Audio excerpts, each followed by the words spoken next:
Show your support for the Untold Radio Network family of shows and join in on the conversation by using super stickers and super chats on YouTube. Got a question you want answered?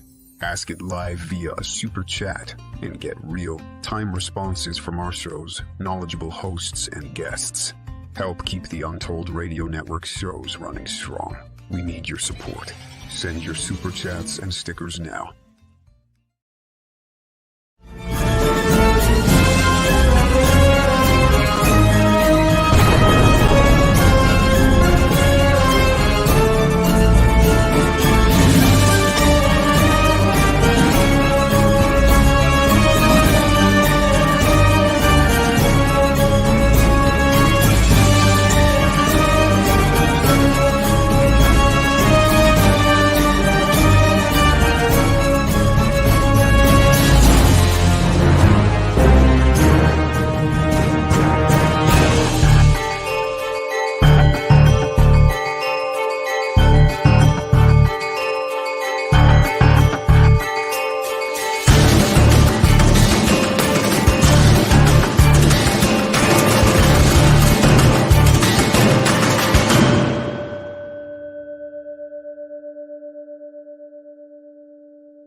Hi there, and Hello. welcome to Untold Radio Down South Anomalies, episode 31.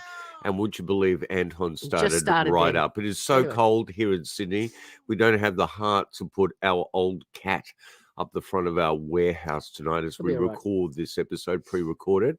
And this is The Flying Saucer Goes to the Movies, Episode. part 1. Mhm. And I tell you what, this is going to be many parts. It is. It's But a it big starts right when the UFO phenomena hit the mainstream with Kenneth Arnold sighting Roswell. 3 years after that, actually, 1947 they were, and Mhm. this is 1950. We kick into it. But before we start, we always say that we're broadcasting on stolen land.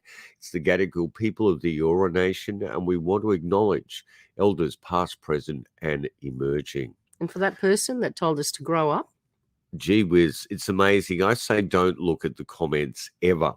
Now, but what a tonight's... moron. But Anyway, listen, you know what? Don't I have give grown up. those They haven't grown individuals up. No. time ever. I just think it's a ridiculous statement to make. We have actually grown up. That's why we're admitting to what went before. So this is my beautiful wife, Aspasia. I'm not feeling well tonight, and that's why I'm on the other side and in my dressing gown. Yeah, you've got the flu. And that's because you dedicated yourself on the weekend to one of our grandchildren Yeah, and putting anyway, an incredible outfit together with thousands of rhinestones. no. You took a 24-hour. I did. That was unbelievable. Pulled an Norton lighter. I haven't done that for like so many years. It's Well, not you know funny. what? When you get that little bit of negativity that's always out there, and I say if you raise your head above water, you can breathe, but you Yeah. become a moving target. Yeah, you do. You also get the most extraordinary thing. Oh, absolutely. And Alex We get- forwarded an email to us this that week was an amazing from email. Malcolm Carter. Hmm. Now, Malcolm, both of us, well, you're the reason why we do this program. Hmm. It really is. Yes. And we cannot thank you enough for your most sincere and beautiful comments about this podcast. So we want to dedicate this entire podcast to you and the late, great Robbie Graham. Hmm. Because in many ways, Robbie has inspired us to look even deeper at the films you and I have always loved. Absolutely. And so tonight we're going to run into the history of the flying saucer as it was exploited for the silver screen. And for nefarious reasons too. Yeah, so Mm. Malcolm Carter and Robbie Graham, and we must mention Malcolm's beautiful partner as well, because there's nothing like having a great relationship. Absolutely. That's how you get things done. Hmm. So, you know, without any further ado, I think let's have a look at a piece from Robbie. Okay, this is the last thing you went looking for stuff on the I am on the internet. Well, and I'm there's going to have barely to get this anything- qualified because I'm No. worried that we're starting to lose material from Robbie. Mm, His circumstances of his passing, it is a family matter. I totally understand that, but it remains he so was a public fogged figure as and well. so oblique Hmm. that for people that really admired him And his and were work. touched by Yeah. his writings, and he revolutionarily changed, you know, 2 books there. One he just edited, Mhm. but they changed the face of 21st century ufology as far as I'm For concerned. sure. Silver Screen Saucers Mhm. is the definitive look is. into what's going on behind the scenes on all filming productions involving UFO phenomena. I just keep thinking of Malcolm. What a beautiful, and that resonates with me more than any negativity I at know. all. Let's have a little look here at a piece that Robbie put together for the release of his book, Silver Screen Sources. And you know what? I was hoping I had that perfect. Ladies and gentlemen, if you will, look right here. I'm Robbie Graham, author of Silver Screen Sources, sorting fact from fantasy in Hollywood UFO movies. Cinema has an essential mystical ability to completely detach us from our physical environment and transport us to another, more vivid realm of perception. It's a realm where everything is both illusory and yet strangely real.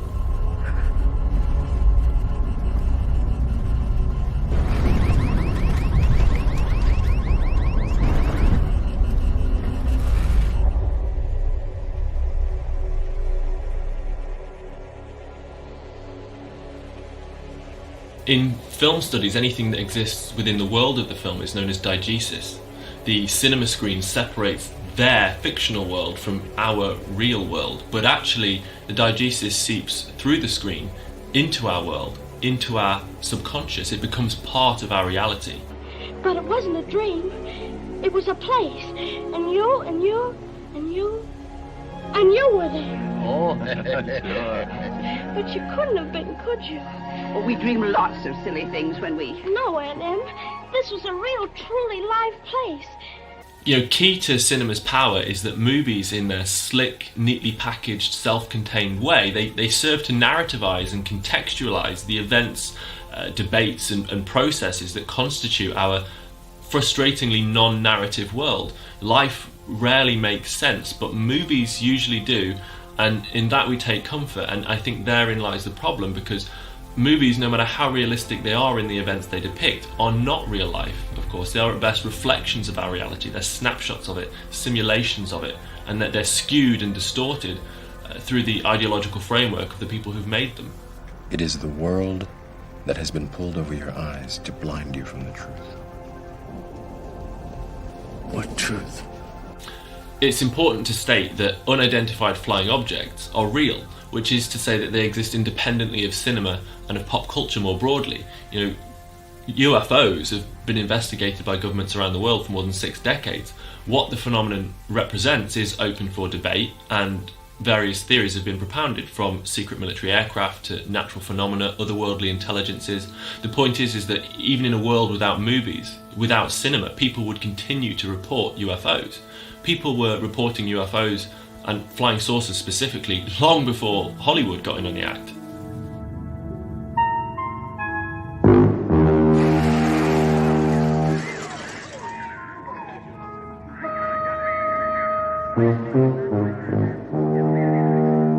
UFO and alien-themed movies have consistently been a huge draw at the box office over the years, with numerous films tapping into the UFO subject, standing in the top 50 most successful films of all time, including, of course, Avatar, which is currently at the #1 spot.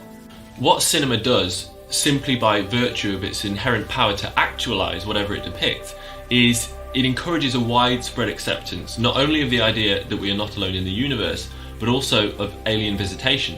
And cinema most certainly has made UFOs synonymous with extraterrestrials. And this is kind of interesting because even in ufology, there are varying theories to account for UFO origins, some of which are more mundane than the ET hypothesis, others more exotic. But in Hollywood, it's all about the aliens. The smartest people on the planet warned us about the possibility of aliens from outer space. In my extensive research on UFOs in Hollywood, I've found that the stories behind the movies are often far more intriguing than the movies themselves.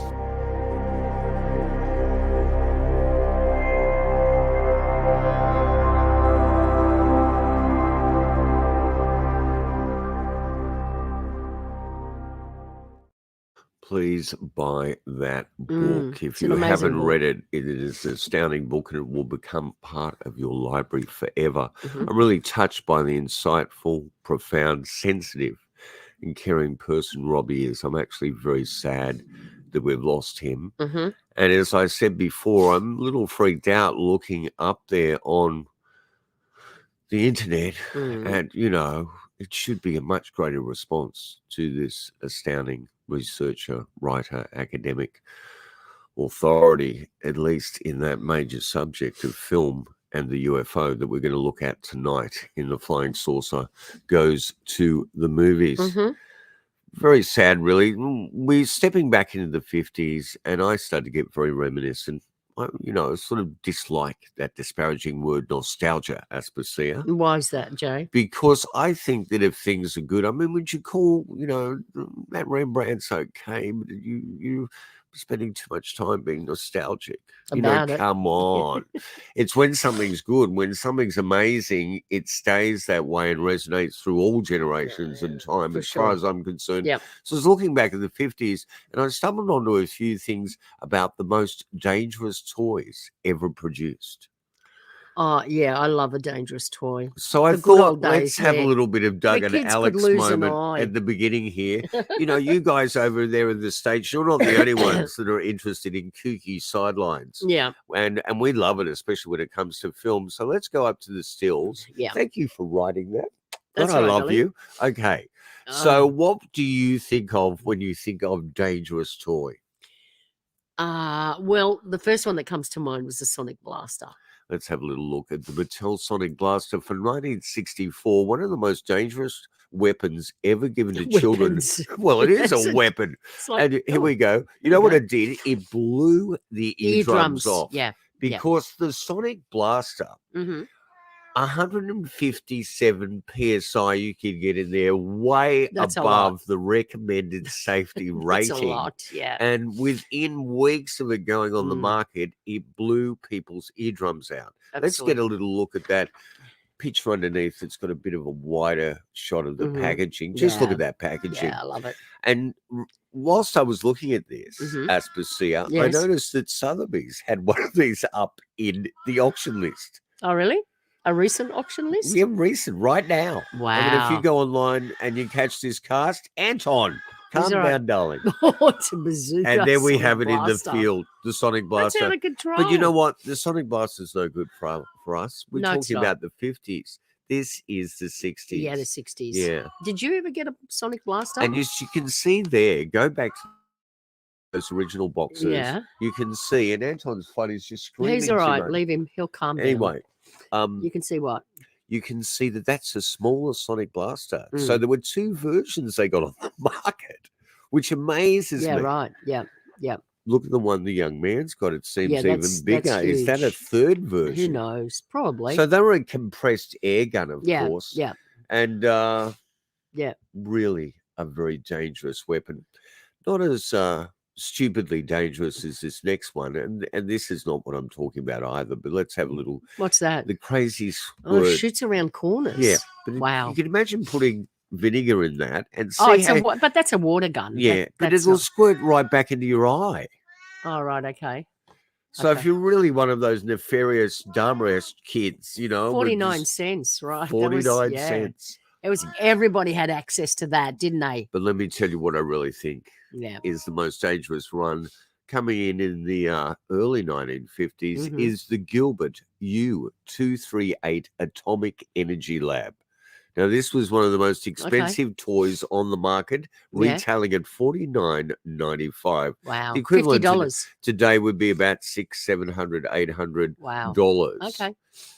Battery-powered Geiger counter it comes with. No, a Geiger counter's okay. It comes with a cloud chamber to watch alpha particles moving at like 12,000 miles per hour. Right. Which I don't know how it does that. Mm-hmm. But it does come with 4 glass jars that you're told not to take the lid off. Oh, yeah. Because they all You know what happens when you tell a kid not to?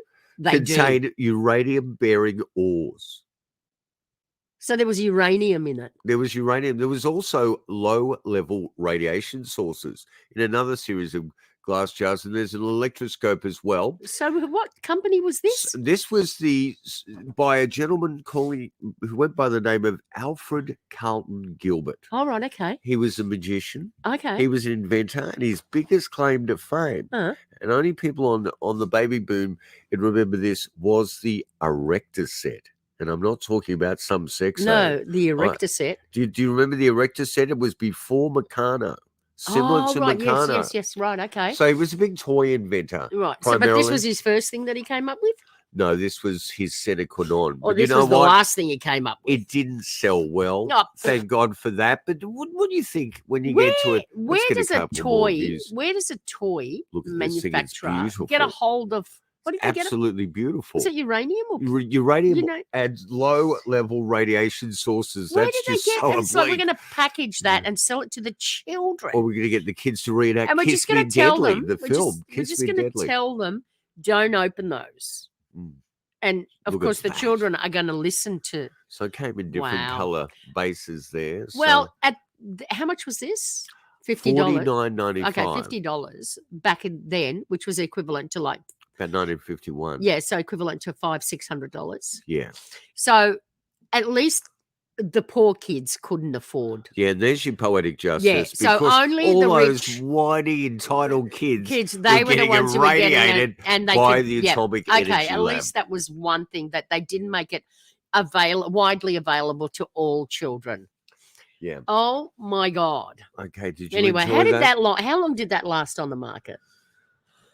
I think it lasted many years, and Really? and people are still selling and probably find that at the auction as well. Wow. Today, yeah. Okay, And the radiation, I'd say, it'd still be just as dangerous as it was back then. Well, it wouldn't. The what's the half-life? Yeah, still for be sure. going. All There'd be right. no use-by date on that thing, would there? No. Did anybody else buy it? Was it just children that bought that thing? It or? was for kids. It was Yeah. primarily for kids. Okay. And it was actually, they reckon it was an educational toy. He had that whole sort of hygiene, sort of exploitation thing going. Ah. You know, it will train future scientists to work if in it doesn't nuclear kill them. energy. Yeah. If it doesn't kill them. Probably killed them first. Okay. All right. There we go. Wow. Let's start off with the very first feature film to exploit the flying saucer. It was an independent film, of course. Yeah. And it was done by a scallywag called Mikel Conrad. Let's have a look at that poster art, which 9 times out of 10 is much better than the film, because that's how they exploited it. The flying saucer. Yeah, the flying saucer from 1950. Now, this was written and produced and directed by Mikel Conrad, and he was the lead actor as well. Okay. Now, you sure it's Mikel? It's not Michael? It's Michael. it's the K that threw me. Got your roots. I'm not feeling well, time. but you are making me laugh, Yeah, which is good. okay. You kill me. It opened with this prologue, and I believe it was also in the credits of some prints of it, that inferred the government permission for films shot of real UFOs in Alaska. But they didn't have it, did they? Well, the FBI thought they might have Oh, and right, okay. paid Mikel Michael, a visit. Yeah. Oh, really? Now he's French. He's got that hyphen name. And maybe it's Michelle. Maybe Anyway, it's Michelle. go for it. Mm-hmm. And so the reviews at the time for this were it's so B grade that it flew directly into the cinemas and then flew directly out.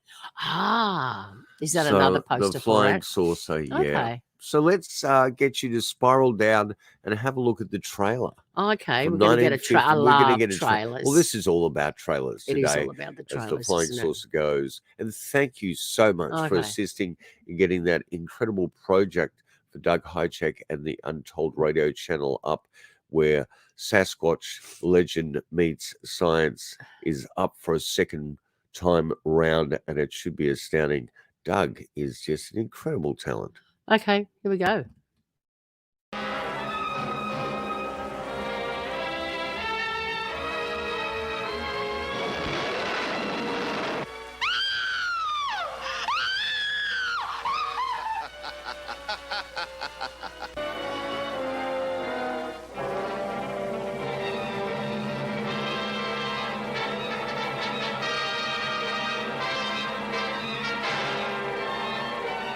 Of course, most of these reports are obvious nonsense. Brother, you said it. A lot of highly imaginative people, some neurotic, some just plain liars, all swore they saw the flying saucer. Well, we tracked down every report, cross-examined every witness. And found out it was all a bunk. Not all of it, Mike. Some experts, commercial and Air Force pilots also claim to have seen it. You're not trying to tell me you really believe there's a flying saucer. Here is the dramatic story that rips aside the veil of secrecy surrounding the momentous question of the century. Are the flying saucers real? What are they? Where do they come from? Why those fellas try to kill you? As I knew about the dinkus, where the saucer was. Where is it? To the side ice cap.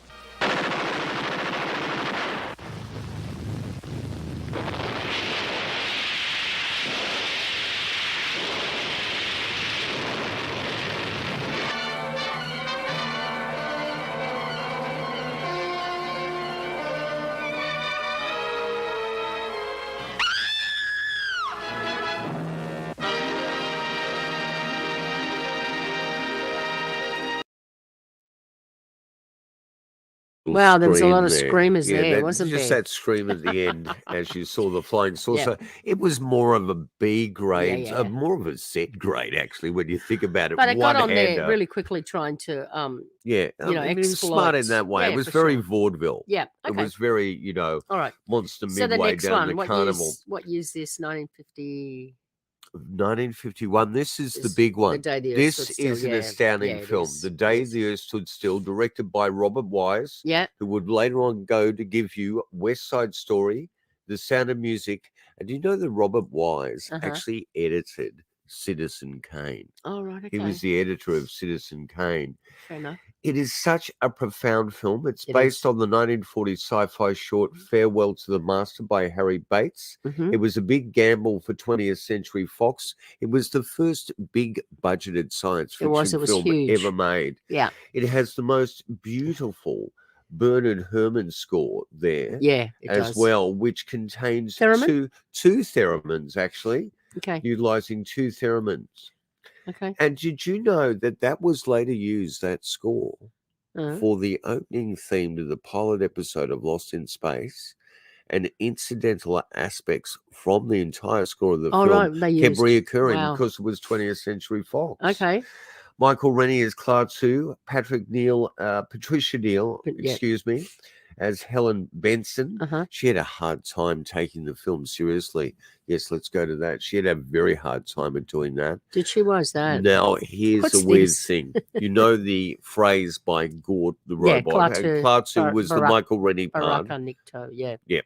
And it keeps repeating itself. You can hear it in what's our classic Sam Raimi? Oh, right, yeah. Night of the Living Dead. No. Oh no, that's dreadful. We've come to a stop there.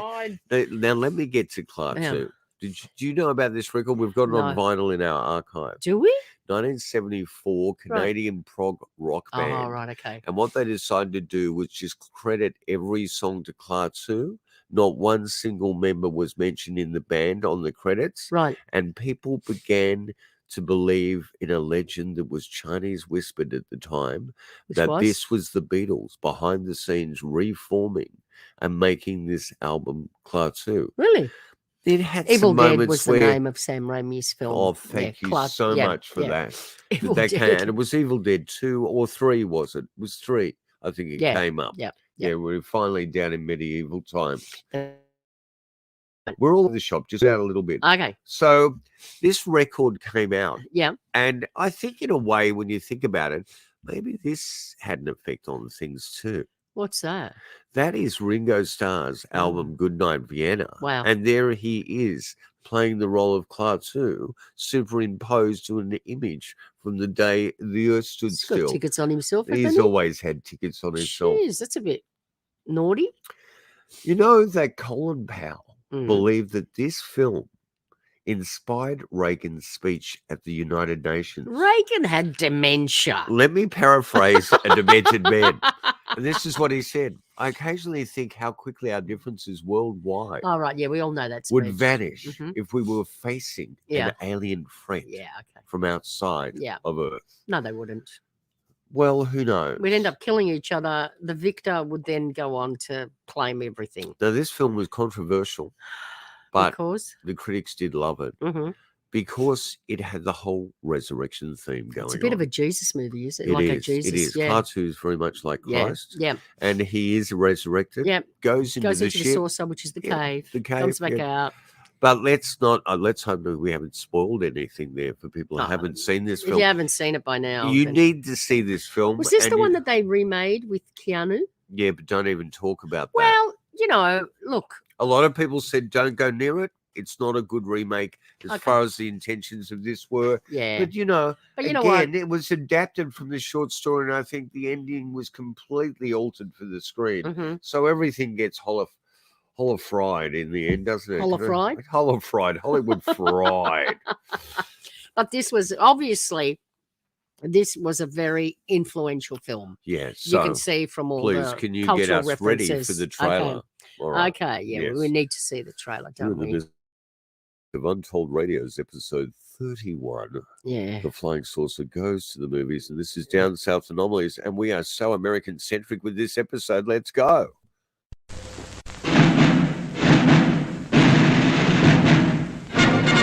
We interrupt this program to give you a bulletin just received from one of our naval units at sea. A large object traveling at supersonic speed is headed over the North Atlantic toward the east coast of the United States.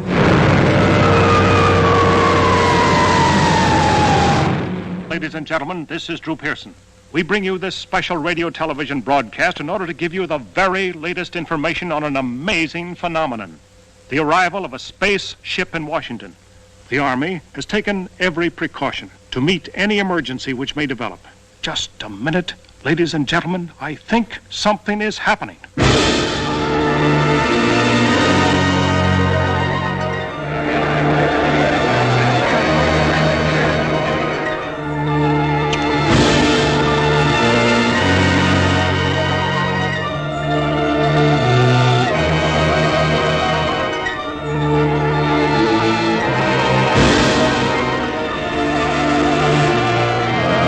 I came here to give you these facts.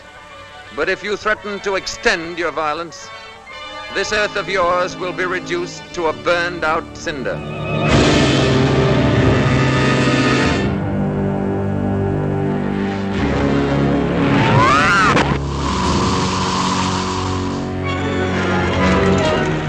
But he's a robot. Without you, what could he do? There's no limit to what he could do. He could destroy the Earth. All vehicles, close in. Let's go.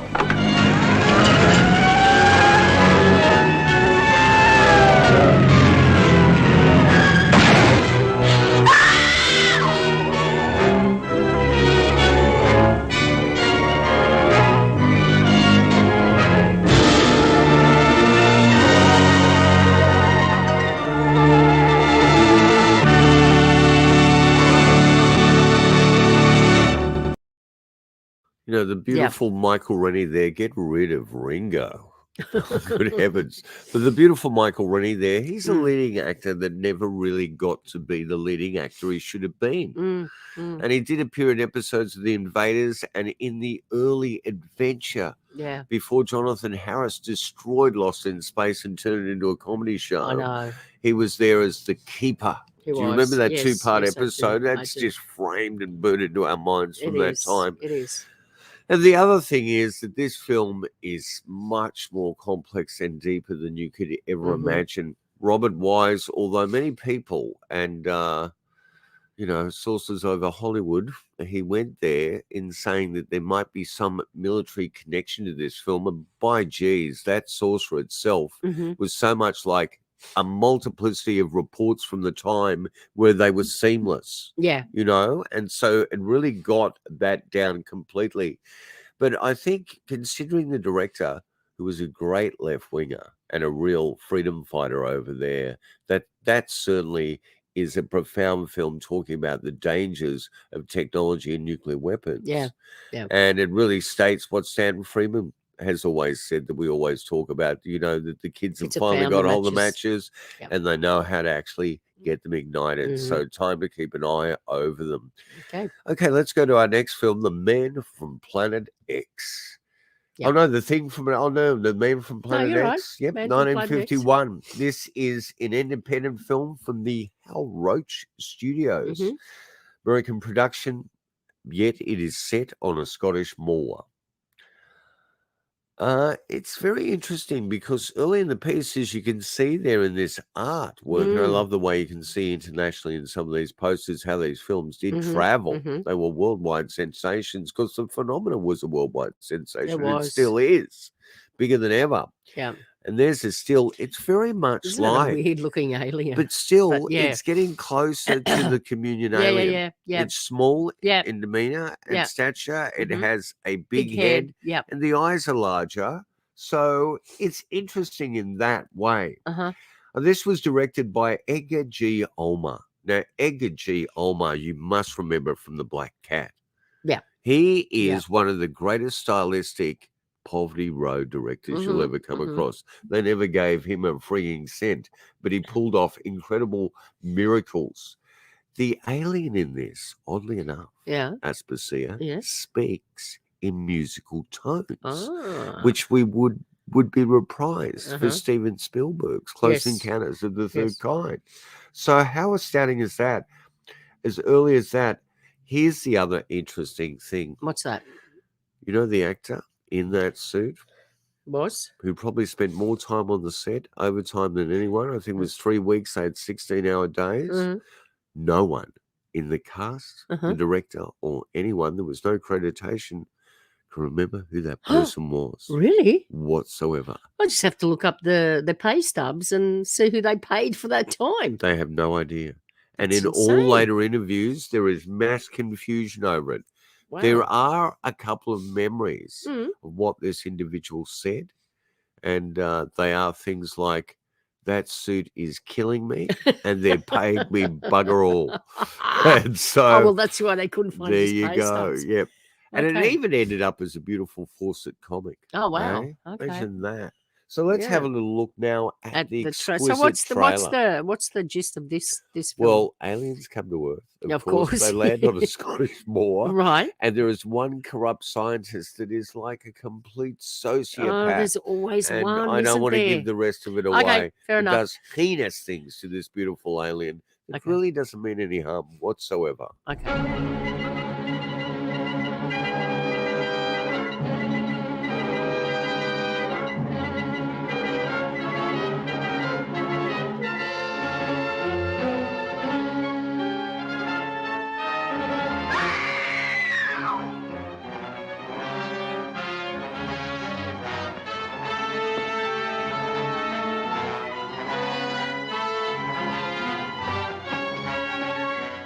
That face, right on the other side of the glass, looking right into mine, I was terrified. Face? A human face? A ghastly caricature, like something distorted by pressure. A horrible, grotesque imitation of the face looking right into my eyes.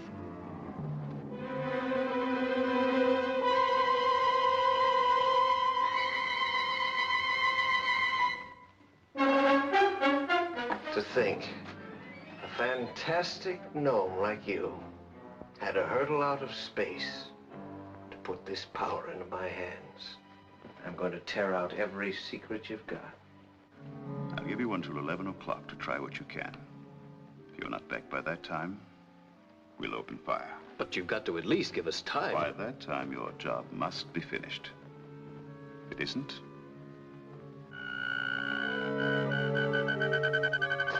What's his appearance here mean? At midnight, when the planet is at its closest approach to Earth, an invasion will be launched.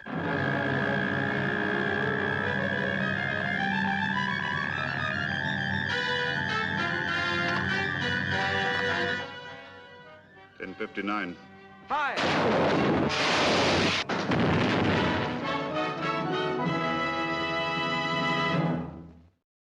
Part rocket ship, part acorn there. Can you get rid of that Yes, I comic? can. We must remember to do that. Okay, You sorry. know the other sad thing that's occurred, and we'll have to do a retrospective program. What's that? Kenneth Arnold died in the last few days. Yes, I know. I know. And that was one interesting individual, the man behind Hollywood Babylon. Yes, And we yes. must actually get a podcast with Darwin Porter as well. The latter before he day goes, Hollywood yeah. Babylon books through Danforth Chasing the Principal Undertaker Moon there. Press. Yeah. Yeah.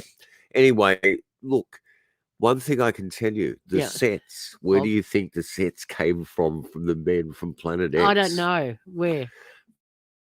They were the 1948 sets, From? Ingrid Bergman's version of Joan of Arc. Oh, really? Oh, Yeah. right. Okay, there you go. That's where they came from. It's an interesting double. All right, let's thing, go yeah. to a film that The next actually. one. Are you ready for this? Yeah, This yeah. grossed more at the box office Yeah. in the year of 1951 Right. than The Day the Earth Stood Still. Wow. Okay. And this is Howard Hawks' yeah. The Thing from Another World. Okay. Right. Yeah. What an interesting film this is. Yeah. Directed by Chris Nyby Uh-huh. and co-produced by Howard Hawks. Yeah. James Arness, oddly enough, played the Thing. Right. Not you'd ever be able to recognize him. No, you And the couldn't. makeup was there. It was adapted from the short story Who Goes There, Uh-huh. John W. Campbell. And Shouldn't it be what goes there? the storyline was Mm. that the US Air Force and scientists Yeah. had found frozen in the Arctic ice. There's this obsession early in the I know, piece there in is, cinema isn't with the there? Arctic. Did they know something? They did. A crashed flying saucer and humanoid body nearby. Bless you. Thank you. It was Okay. the first time ever, Excuse me. and this happened to poor James Arness Yep. as the Thing. It was the first time ever Yeah. that a full body fire stunt was performed Oh, in a right. film. Okay. Really? Yep. And the film itself, oddly enough, was highly skeptical. It took a sort of Fortean view of science. Right. And all throughout the screenplay. It also brings into the original novel. Let's have a look at that book cover. Yeah. The original, no, Oh, go the Nexus, down. sorry. Yeah, Yep. please. You're Got it. losing the continuity. Oh, right. There we. here. Oh, yeah. Right. It brings the original novel, right, okay, which yeah. John Carpenter reprised in '82 for Uh-huh. his Oh, right, yes, he incredible did, version yeah. of the Thing with great animatronics. Oh, it was that's a great movie. as Because well. the original story was about the being was constantly shape-shifting. Shape-shifting, yes. Yeah. Yes. Okay. Wow. There we go. Many people at the time saw this film as a very pronounced example, along with The Day the Earth Stood Still, as a bit of an assault on McCarthyism. Yeah. Yeah. So let's have a look at the original trailer. It's the only trailer I've come across that I can't find a really high-res quality Right. of it. Well, But that's we are weird. promoting this, and go and search the films out. The pay films are all distributors. worth watching. And some seriously. are actually up on YouTube. We're not going to Yeah. lay that Oh, out for you. You go and search Not for well yourself. enough Don't- at the moment. It's not a matter of being bothered. You look for that. But I think if these films have got good digital mastering, pay the rights holders Yeah, and absolutely. get a copy Get 'em, of them. watch 'em, It's so worth own it. them. Okay, let's hit The Thing from another.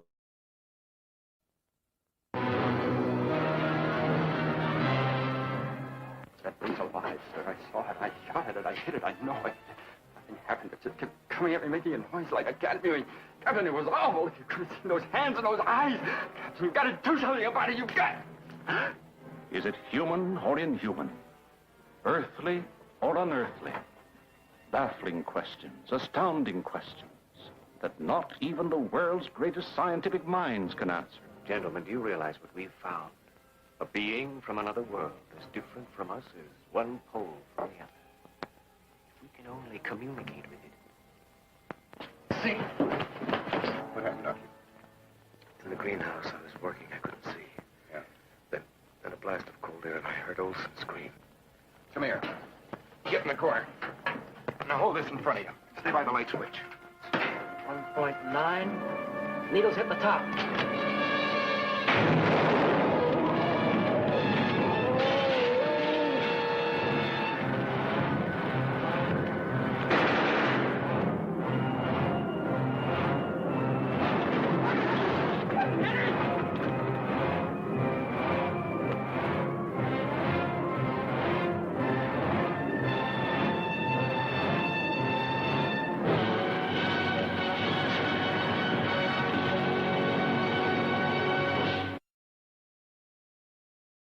Incredible, and a very rousing score there as well. Mm-hmm. There was an incredible opening scene as they go into the Arctic Circle, Uh-huh. and they actually see the saucer and they surround it. They're standing on this Yeah, plate, this yeah. glacier of Mhm. ice, and it's just an amazing scene. It is. And in many ways, when you think about the way the plot's laid out, it's sort of like Roswell bubbling underneath the ice. Right. You know what I mean? Yep. Yep. Okay, we're going to go to a film now that is so much deeper than most people on first observance would even realize. Yeah, right. And this one evokes quite a few years before, well, maybe 5, Invasion of the Body Snatchers. Okay. It also is a very complex film in its international releasing. There were many different versions of it. And it's in a process, you'll see it in the poster here, called Color Scope. Yeah, right. Which is what?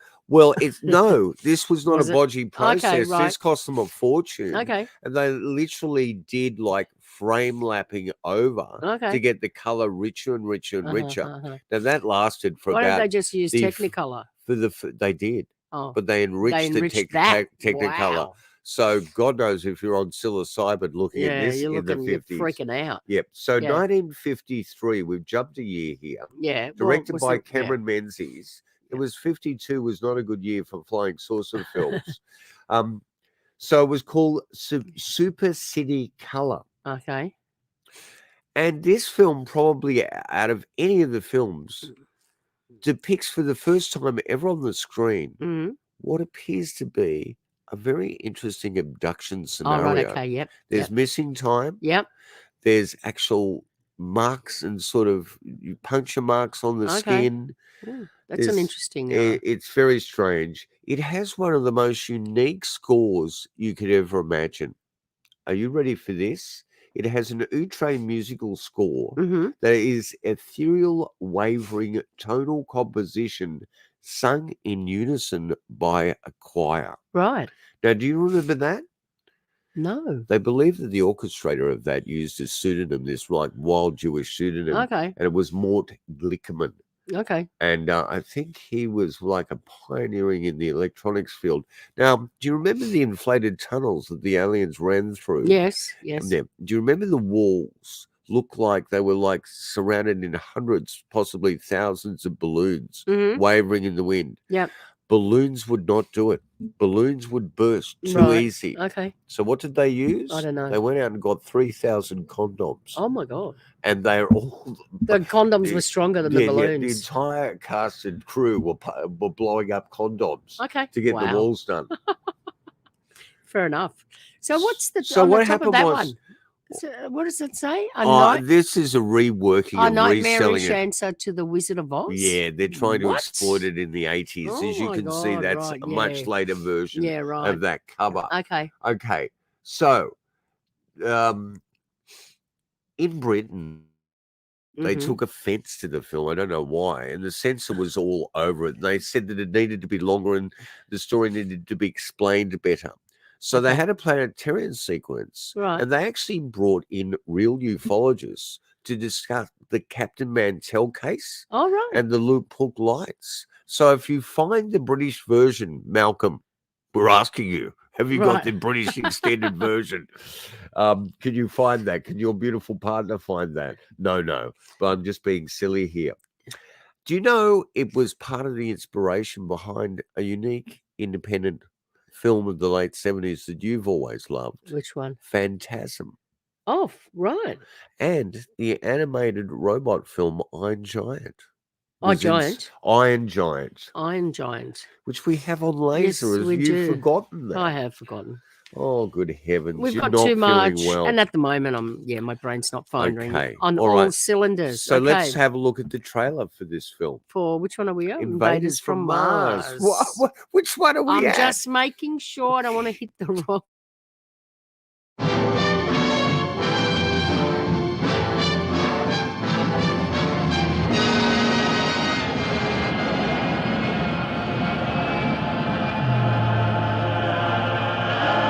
Gee whiz.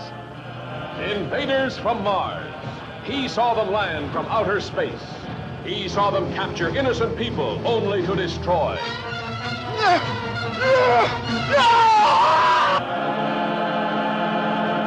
Father turned against son. People changed into strange, weird animals. A general of the army becomes a saboteur. Trusted police turned into arsonists. The boy's parents changed into killers.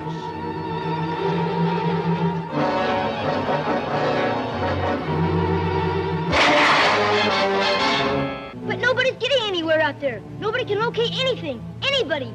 The Martians. We've got to stop them.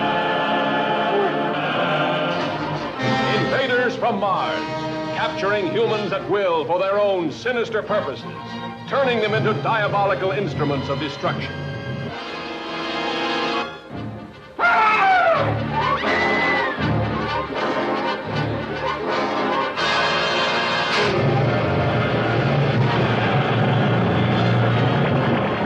Invaders from Mars, weird, fantastic beings of a superintelligence, ruling a race of synthetic humans and pitting them against mankind's dream to conquer the universe.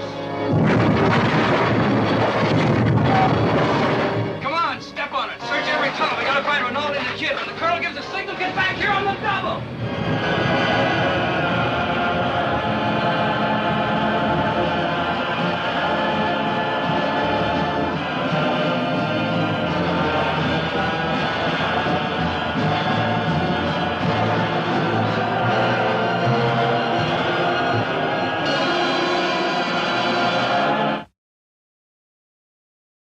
I just saw Man, the that condoms. remastering then. Yeah, it's amazing. beautiful. That's super cine. Yeah. Remember, a lost process. Those created colours for are invaders. just so they pop. Yeah, they really do. That's such an eye And you candy heard the film. wavering I did. tonality Yep. of the is there an album of that somewhere? There I'd should love to be. hear. That is something really unique. Absolutely. You know, instead of sort of in a way the human voice mimicking electronic music. Yeah. That it's so progressive. And That's into an the amazing future. film. That's a That's really a really unique scary film, that one, because when I actually watched it when I was really because young it's on told from a television. child's perspective. Yeah, and this kid that's almost your parents are like against you. They want to kill you, Yeah, you know. yeah. It's just so frightening because it's like if you can't turn to your parents, who can you turn to, you know? Yeah. Who's going to have your back? Nobody. And that is Anyway. the real fear of that. And that's Absolutely. in many ways so reminiscent of Invasion Yeah, of the Body Snatchers totally, now to totally. what could be. Mhm. And I think is possibly the first 3D film. You know, we're not going to get through the whole decade no, we're not. No. We're only going halfway. because there's just so many in Yeah. that first decade. We're going to have to make a part 2 for Yeah. the 1950s. Then a part anyway. 3 and a 4 and Oh, the God. 60s. We'll and- see how we go. Yeah, the Yep. next part of the 50s is wild. Oh, it gets is really wild. exciting. It but is this wild. is still We're laying the groundwork here. Yeah, we Yeah, are. anyway. Okay. Let's All right. go into quite possibly the first three-dimensional film ever screened. It Yep. came from outer space. Mhm. Of course, Where this, else would it come this is from? not advertising its three-dimensional brilliance. Let's go to the next Yep. poster there. Uh-huh. Directed by the astounding Jack yeah, Arnold. Now, yep. tell us about Jack Arnold. Oh, Jack Arnold was the yeah. man that gave Creature He from the did. Black Lagoon. That's right. That's right. And the Incredible Shrinking Man. He did. What a film that Two is. amazing films. Two amazing. Now, this is about the crash of what looks like Buckminster Fuller's geodesic dome in the desert, the Mojave Yeah. Desert, but still that bubbling of Roswell in cinema there. Yeah. Adapted for the screen by Ray Bradbury, excuse me. It was a screenplay. Harry Essex adapted Ray Bradbury's screenplay. Right. Now, Susie and the Banshees used the narration very early sampling there in 1986 off their song 92 Degrees from the album Tinderbox. Right. How about that? Interesting. Well, look at how beautiful that's that gorgeous. poster is, Yep. that Yep. three-dimensional poster. Yeah. You know, the thing with a lot of these films too, again, is that they made the posters. They commissioned somebody to make the poster. Corman was notorious at that. And then they looked at the poster and said, okay, we'll try and get it as close to that as we can. And they never did. You know what? But, This film sort of did. Yeah. This yeah. film touched This a lot is- of people and absolutely. scared the hell out It of a did, lot of it people, did. just like Yep. Invaders did. Incredible in its hauntingness. Mm-hmm. But you know what? The aliens were completely benevolent. And it was Yeah, the right. human beings, again, That were the that problem. went crazy. Yeah. Now, look at I love this international interpretation. Yeah. Relief Yeah. is what it became over there. Now, what language is that we're I don't looking at? know. Come on. Monde, is it Italian? It's not Italian, I don't is it? know. Spanish? I don't know, Jamie. I just couldn't. Yeah, I don't even want to hazard a guess there. All right, let's go to the trailer. Okay, For let's do the it, yeah. astounding It Came from Outer It Space. Came from Outer Space. And you know what? In the 60s, I Mhm. saw this in 3D with the glasses. Oh, wow. The In the blue and red- cinema? In the cinema. Wow. In Okay. Chatswood. Would have been exciting.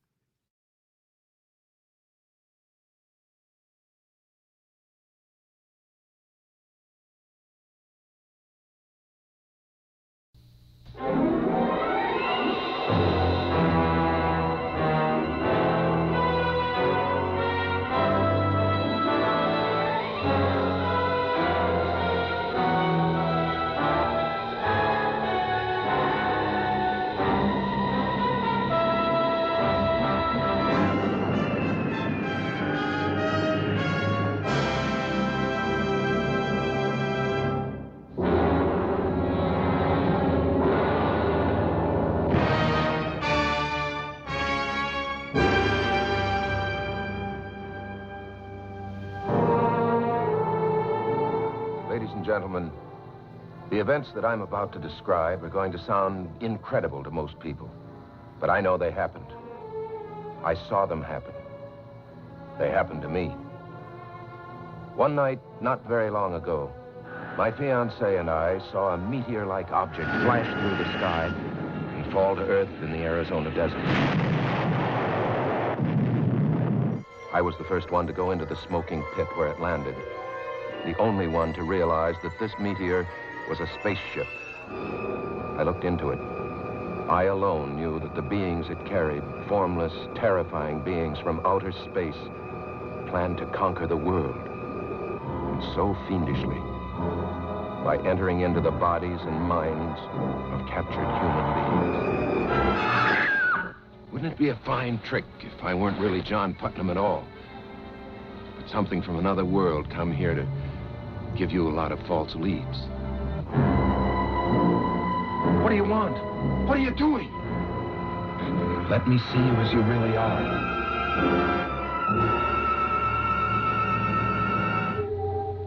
No, you're not Ellen. You've got Ellen's clothes, but you're not Ellen.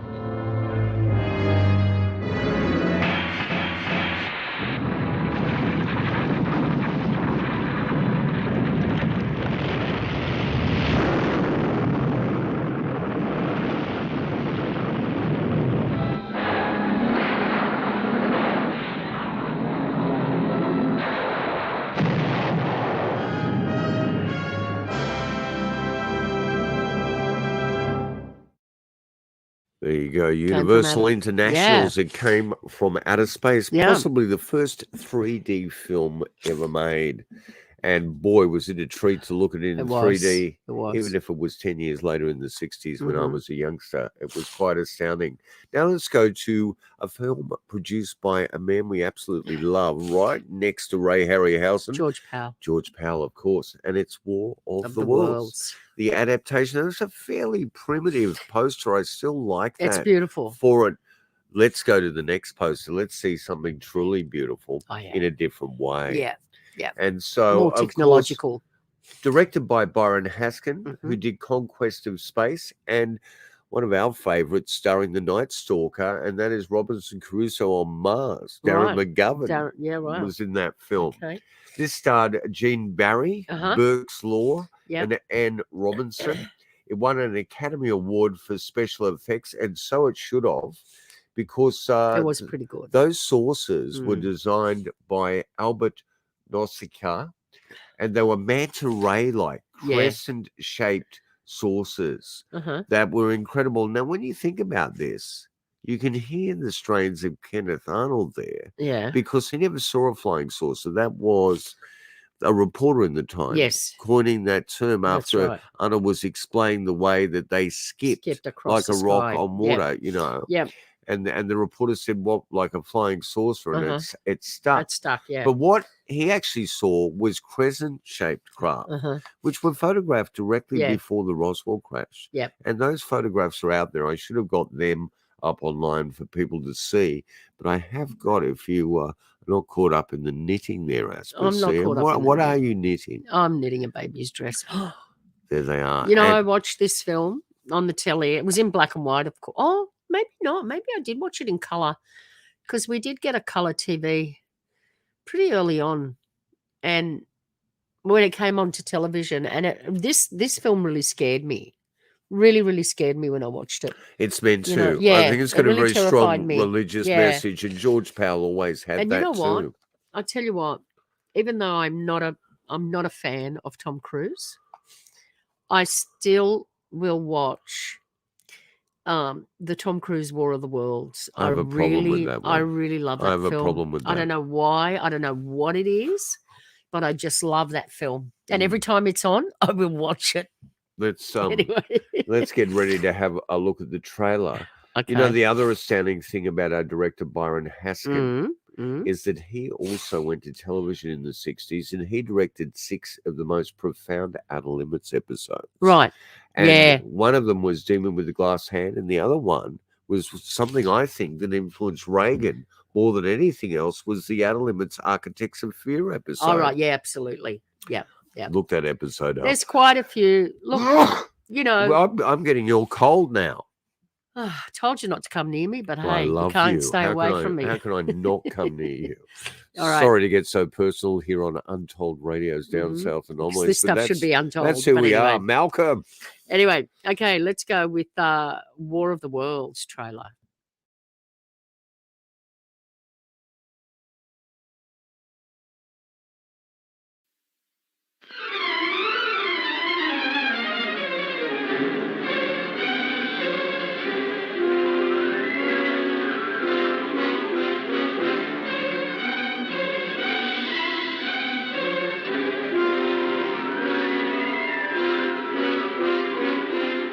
This could be the beginning of the end for the human race.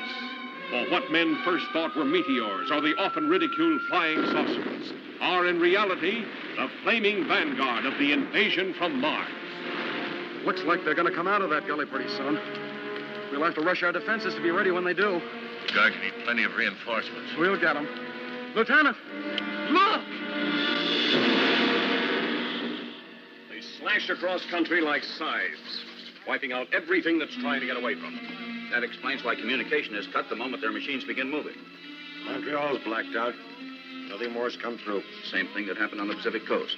Anything from them yet? No, Mr. Secretary, we've had nothing from San Francisco for over 5 hours. The nations of the world mobilize their armed might, rushing to defend the Earth against the unknown weapons of the super race from the Red Planet. Is there nothing that can stop the Martian death machines? Guns, tanks, bombs. They're like toys against them. We know now that we can't beat their machines. We've got to beat them. All over the world, human beings cower before the onslaught of these unearthly enemies, whom no one has ever seen. Panic that sweeps around the globe as the great masses of mankind flee blindly in a headlong stampede of hysteria.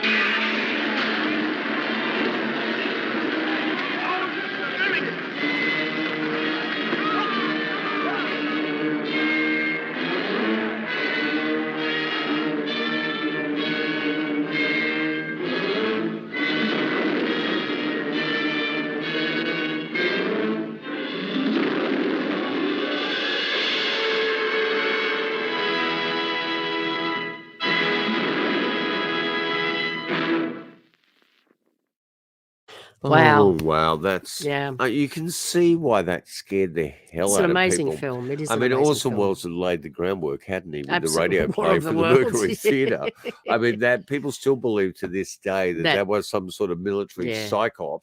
There was Yeah. a lot of exploitation about Mhm. the amount of fear and panic it caused. Yeah. But it might have been a psychological study. It might have been like a little holiday project for the RAND Corporation, the Maybe. Massachusetts Institute of wouldn't surprise Technology. me. Who knows? Who knows? And all the way from back here in time and distance and tyranny. Mhm. Who can tell? Yeah, exactly. Yeah. Right, where are we going now? We're now going, Malcolm, we're going to Britain. Oh, wow. Okay. We are going I to know England which one. for our first English production Yeah. tonight. Yeah. And this is Devil Girl from I Mars. love this film. it's sort of got a bit of that I love this leather film. bondage It thing going on, does, it hasn't does. it? She's a hot chick, I tell Yeah, you. you maybe go to the other poster. I think that's another That's that. Aurora Yeah. earlier, But this is the this gets it yeah, right, this is doesn't it? the one. She's Yeah. astounding, and she has got attitude, and she's landed a saucer. Well, they've got a thing about those moors in Scotland, They haven't do, they? don't they? Yeah.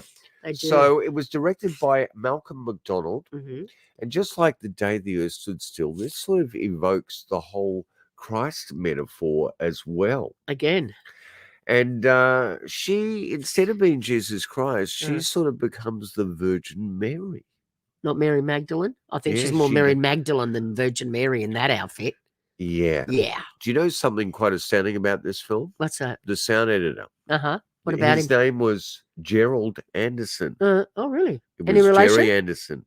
Oh, it's Jerry It Anderson. was Jerry Anderson. From Thunderbirds. In 1954. Wow. One of his first jobs, you know. Wow, there you go. Oh, now Nayland is the name of our dominatrix like devil girl from Mars. Okay. And she was down here to sort of How get come a- when it's a guy, they're Martians, but when it's a woman, she's a devil girl from Mars. She's not an alien. She's not a Martian. She's a devil girl. A lot of people seeing this criticized it and said she was way too neo-Nazi. I don't know what Nazis they were mixing with. Okay. Maybe in their fantasies. Mm. Okay. What else is there? Is that You know, devil girl? Let's there see was what this one- there's a famous there's a great shot Yeah, with her in the saucer. Look at that. You know, and here's my She's thing got a with bit of an Aryan sort of thing.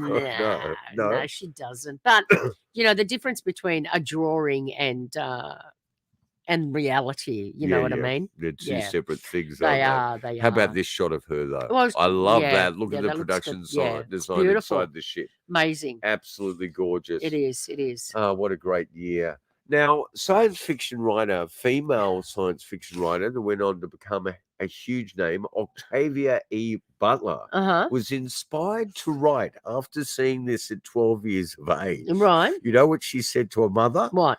If that sort of rubbish can be written for the screen, I can write as well. And so what did she write? I haven't got a thing of her. Oh, books here, come but on. You can look it up. Octavia. You know, Wow. well, critics at the time were astounded at how bad this film was in parts. Yeah. But they all came to the major consensus. That was? Now let's get to the trailer. Yeah, that it what was the major so consensus? bad Yeah, that it was It good? was really good. Okay. It was really worth That seeing. is my mantra. Now I've got a feeling that you can actually go tonight after this Uh-huh. to YouTube And and just watch it? punch in Devil Girl. I think Okay. it's sort of languished in that world that's so oblique that could be, may not be public domain. Yeah, right. But I'm falling out of shot there. Are I'm you? getting so overexcited by this episode. So Fair let's have a look at the Devil Girl.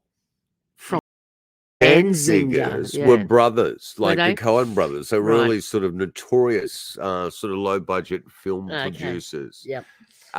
Looked at Robot, even though it looked It a was bit like an huge. animated fridge. Yeah. It had a lot of sort of mechanical parts. But wasn't there and a it just person in kept- it?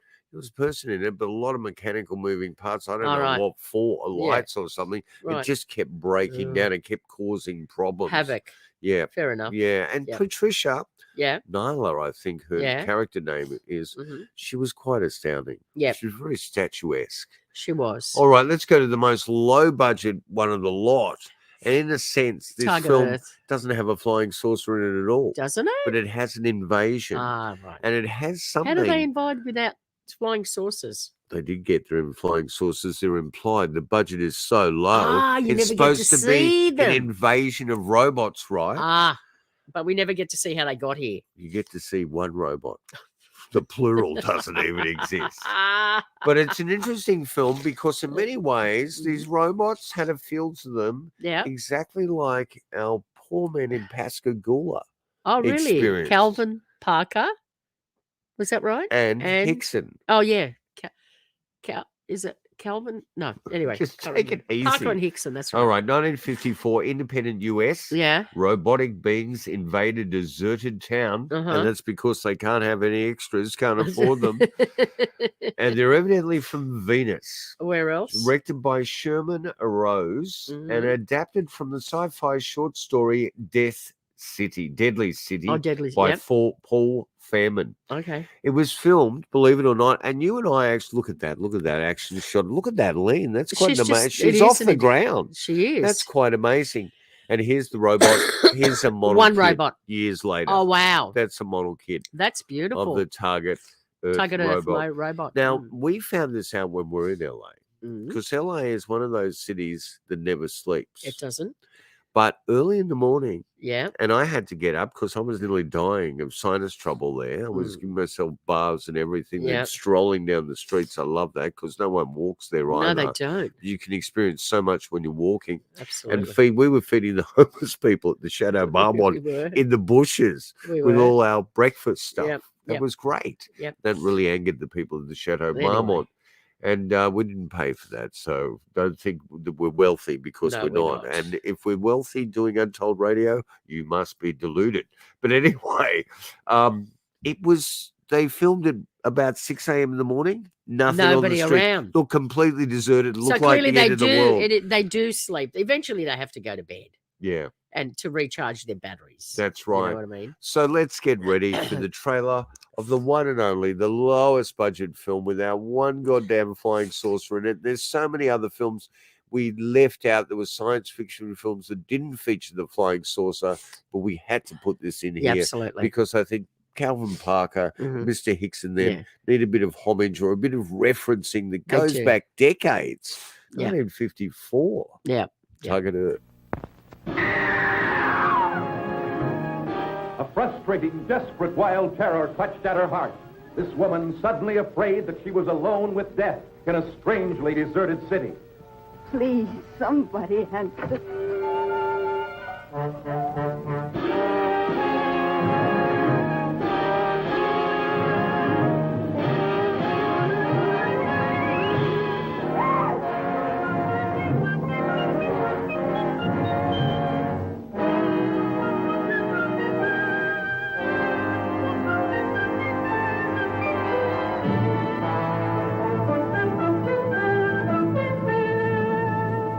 We're trapped.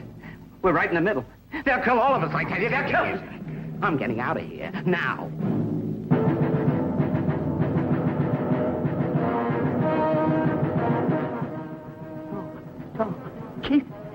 Keep away!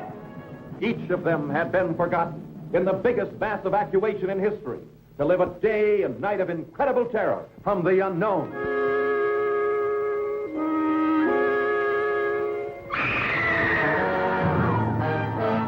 Frank, help me! He's caught by the fingers. Jim, give me a hand.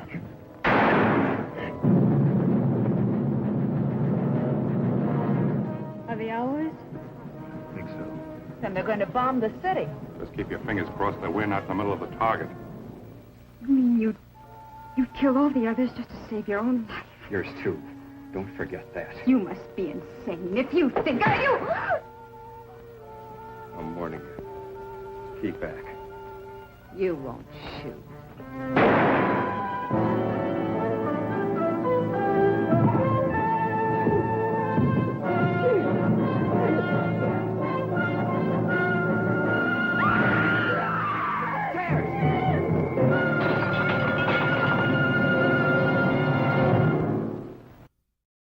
At Wow. last, in that final Yeah. second, you get to see the robot You coming do. through the window. And let's hope that's not the final minute of the film.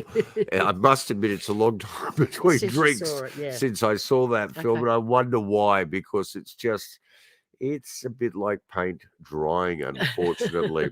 Okay, to our last film in our presentation of part one, The Flying Saucer Goes to the Movies. Mhm. Let's go to an astounding film. Yeah. They reckon that this took longer than War of the Worlds to make. Well, it took around the same time, a couple of years. Right. And they put that in the advertising.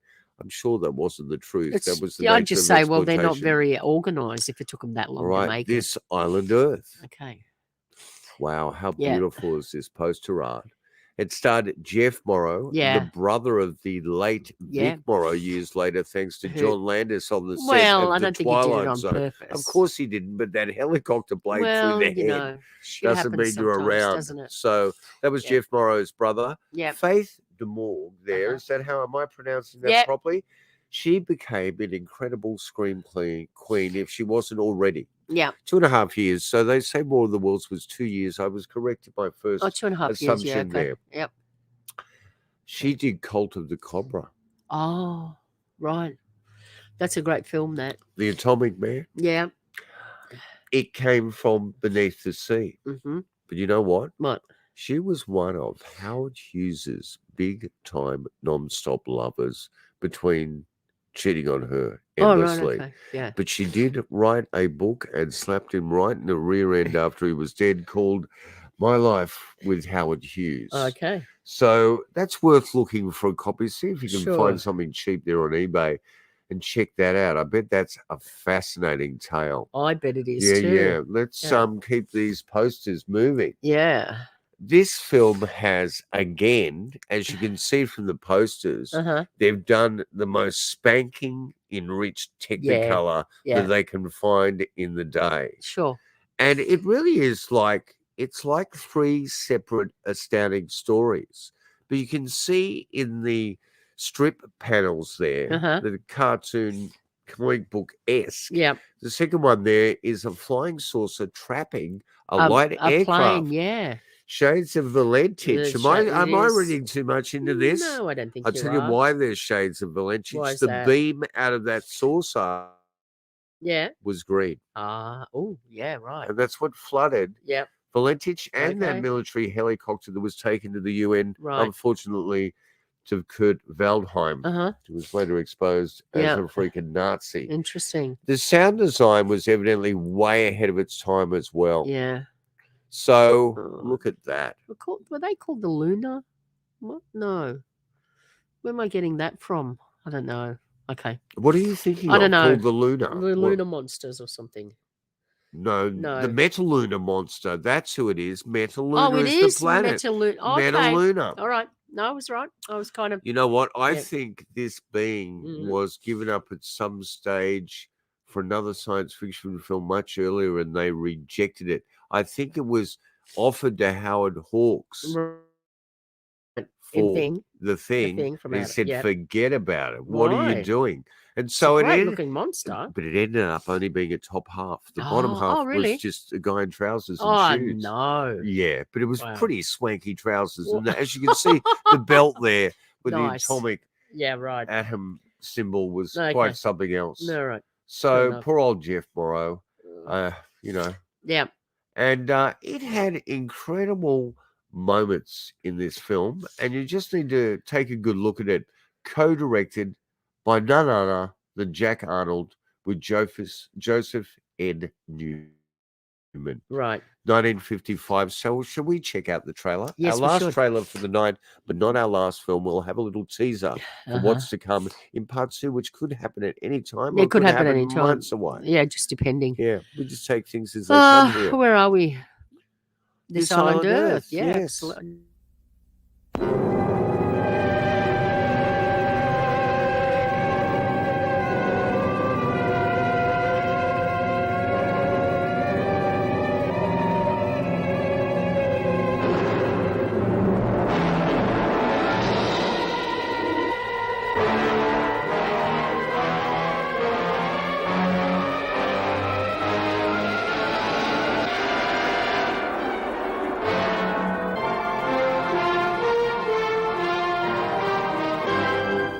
The two of you are beginning a strange journey. A journey that no Earth people have ever undertaken before. Universal International presents the most startling, the most imaginative and suspenseful science fiction drama ever brought to the screen. You'll marvel at the superior intelligence that unleashes its deadly ray.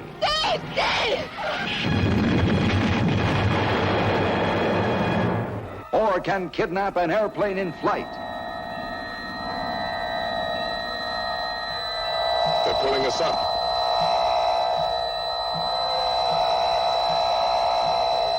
Prisoners hurtling through endless space.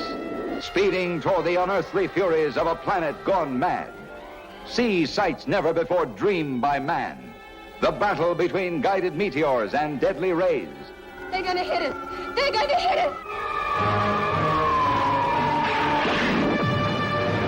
A planet doomed to destruction.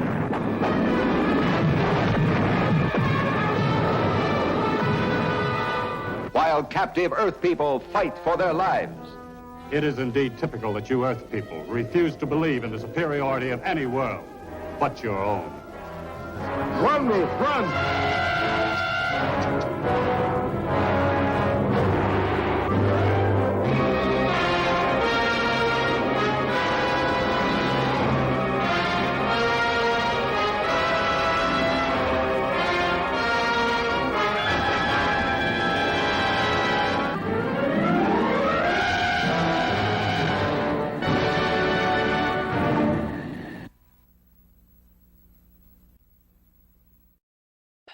That saucer is just so It's just beautiful. gorgeous, It isn't really it? is. So this Island Earth is a very special film. It's an odd film. It's a unique film. It's not a brilliant film by any means. Oh, I really enjoyed it. There was but something about the it. color, the uniqueness, the Yeah. Enterocida is quite an amazing device. Do you remember that? No, I just remember the Metaluna monster.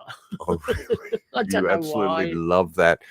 In drawing to the end, we're going to give you a little tease of what is to come. For And the the late second half. 50s are probably the most profound part. So where did we get up to? We got to the mid-50s, didn't You we? keep interrupting Sorry.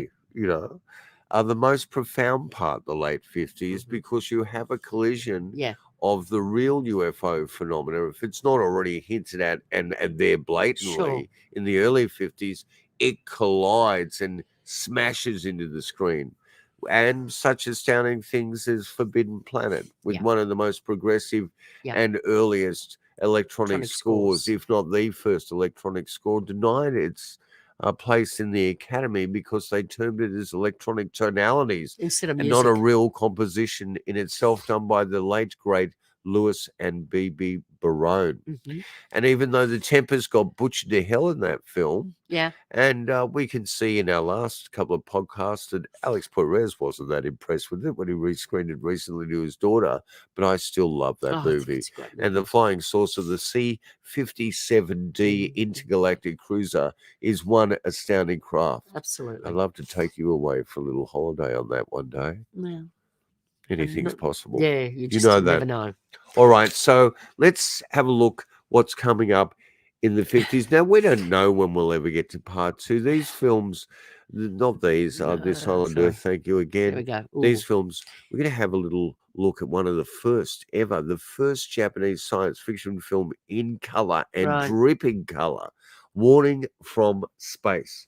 Now, I believe the Warning from Space had a very avant-garde artist doing the set design. I'm trying to find their name here. I probably can't even pronounce it. And I don't have it here. I don't know where it is, but it Okay. doesn't matter. And look at that. I love Yeah. that poster for it. That's the Adamski. The saucer, yeah. The sauce there it with the is. 3 balls at the bottom that Yeah. they believe was like an egg catcher that Adamski or an egg used. hatcher. Yeah, Hatcher. not hatcher. catcher. Yeah, yeah. Hatcher. So let's have a look at these beings from Warning from Oh, these Space. are just too amazing, aren't they? Yeah, they are so gorgeous. Yeah. Yeah, Yeah. the Japanese And really here's knew a what black they were and doing. white shot And of this them. was what we used on our Yeah. thumbnail. Yeah.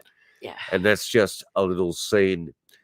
There is a nightclub scene in this movie, Of which course I there love. is. Yeah. I love it. It's fabulous. Yeah, the aliens in a lot of Japanese films sort of hiding out on Earth disguised As human entertainers. beings as entertainers in nightclubs. That's right. And you know what? When it goes back to the world of espionage, Uh-huh.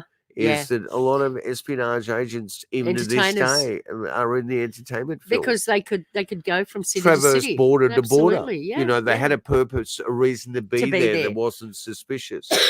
Exactly. All right, you have been on episode 31 Ex- with J. Katz and Aspasia Yep. of Untold Radios Yep. This episode, the flying saucer goes to the movies. down Part one. south anomalies. And thank Yep. you so much. Again, this show was dedicated to the late, great Robbie Graham. Yeah.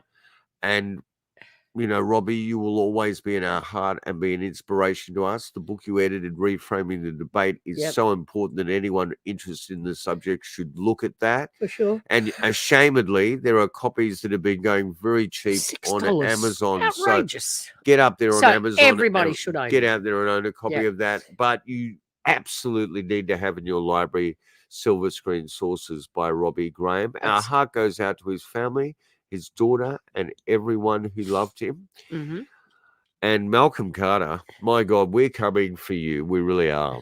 We're just like the doctor says, we're wide open. We are. Aren't we? And we'll get Absolutely. out there. We'll get over to will. Britain at some stage. Thank you so much for your kind words. They've elevated us. They They've got you through this podcast, and you weren't feeling that well and at all. I was umming and ahhing about actually doing it, sitting here and doing it, but you know, I thought no. You know what? Anton calmed down pretty well. He did. So we shouldn't worry too much. No. And we're going to have some great interviews coming up, some really exciting stuff. I dare say the names. No, of don't these say people. anything because I've I got want some- them in the bag before you say. I was thinking about an interesting one might be one day. I'll mention it here as Yeah, a mention thought it. form. Well, yeah. Henry Winkler, Okay. the Fonz. What? Because he creating was, Mork he from was- Mork? No, For because what? he was the producer. He was. for a long time Yeah. of Sightings. Yeah. Which was one of Which the most amazing. important TV Absolutely. shows That- of the 90s. That saved us did- through the 90s, didn't it? that Sightings. did real investigation Yeah. into anomalies, Yeah. Fortean phenomena, Yeah. ufology, Such a great show. cryptozoological mysteries the world over for years. Yeah. And they did really groundbreaking They did, they investigations. did. They were up there. They were. With the producer from Monster Quest, Doug Absolutely. Hijack. Doug, I was just thinking that then. Groundbreaking. Yeah, All right. absolutely. And you know what? The Kickstarter campaign goes on. You can still get your name in the credits. That's going to be the longest credit run Well, in the you know, history of hey, documentaries. whatever.